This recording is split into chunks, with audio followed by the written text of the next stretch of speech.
Thank you very much.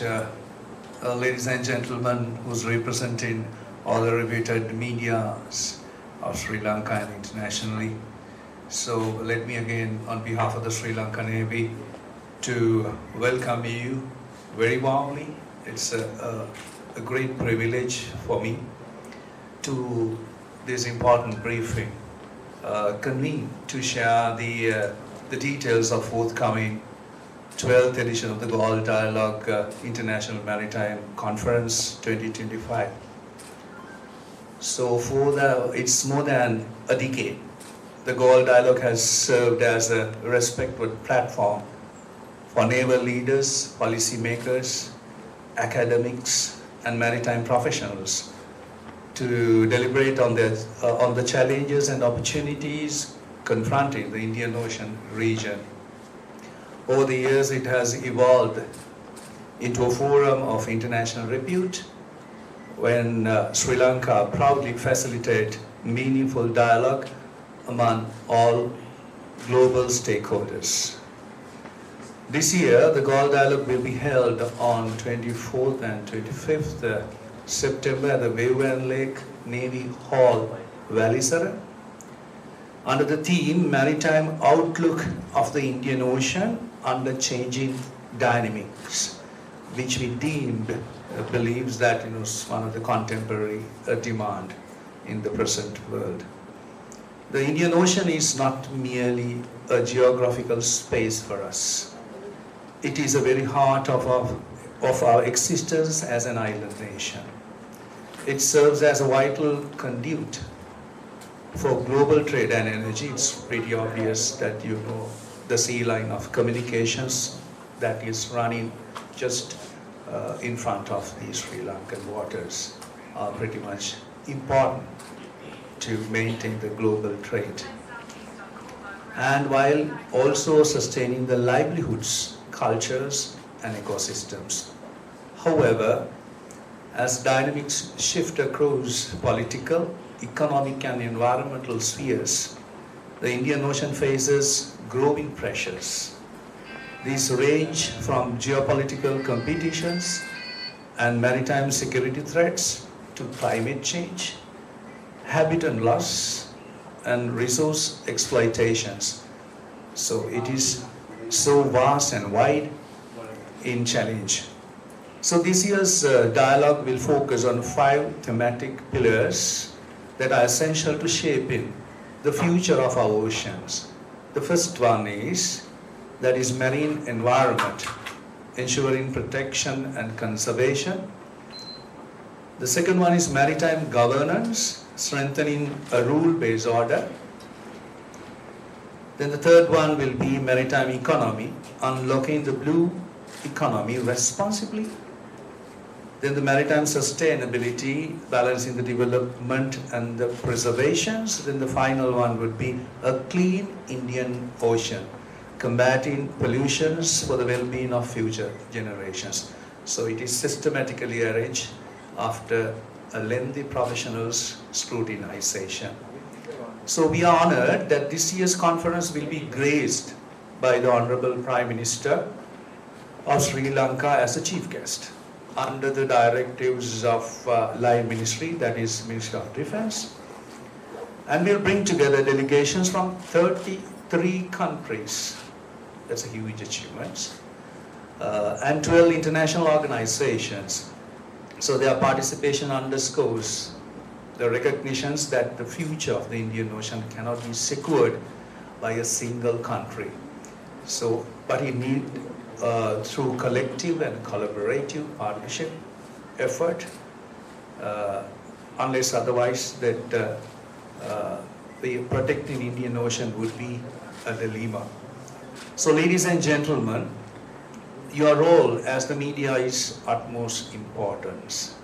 So it is through your engagement that the message of this conference will be carried beyond these halls and walls, to the people of Sri Lanka and to the wider international community.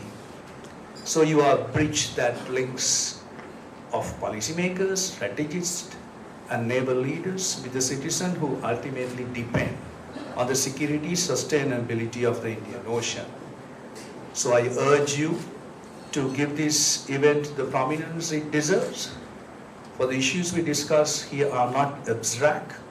They directly affect our security, prosperity, and our own way of life.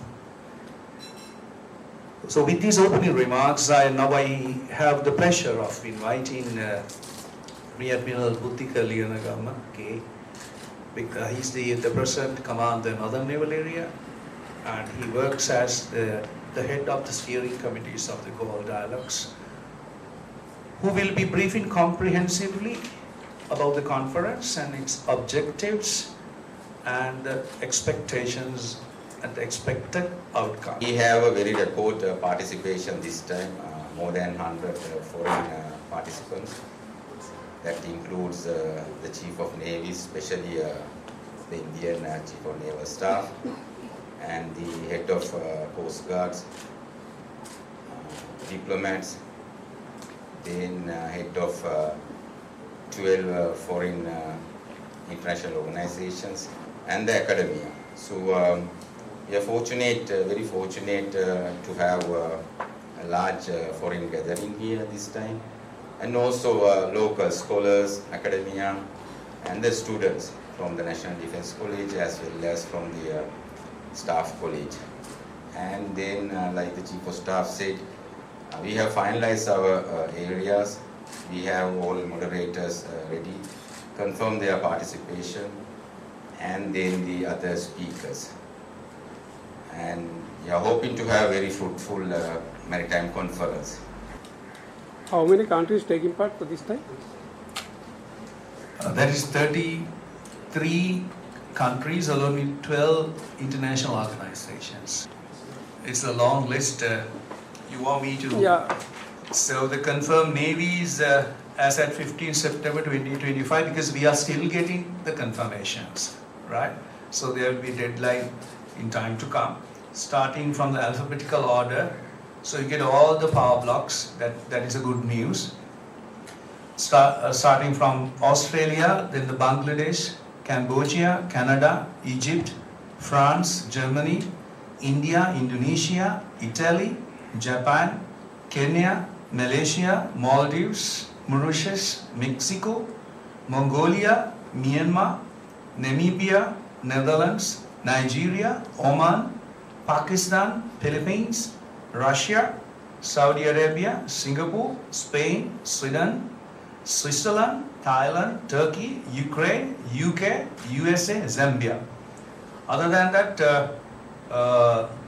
confirmed organizations, international organization as at 15th September 2025, starting from the alphabetical order. That is first one, Asia Pacific Center for Security Studies from USA, Association of Southeast Asian Nations, that is ASEAN, Australian National Center for Ocean Resources and Security, Australia, Australian National University, Australia, Combined Maritime Task Force, UK, International Maritime Law Institute, Malta, Institution for Security Governance, USA, National Institute of Maritime Affairs, Pakistan, National Maritime Foundation, India, Observer Research Foundation, India, Regional Cooperation Agreement on Combating Piracy and Armed Robbery Against Ships in Asia, that is from Singapore, United Nations Food and Agriculture Organization,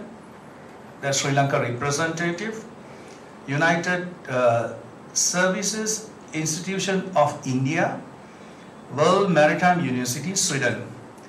The total foreign participation as of 15 September 2025 is delegates 101, navies 36, and organizations 14.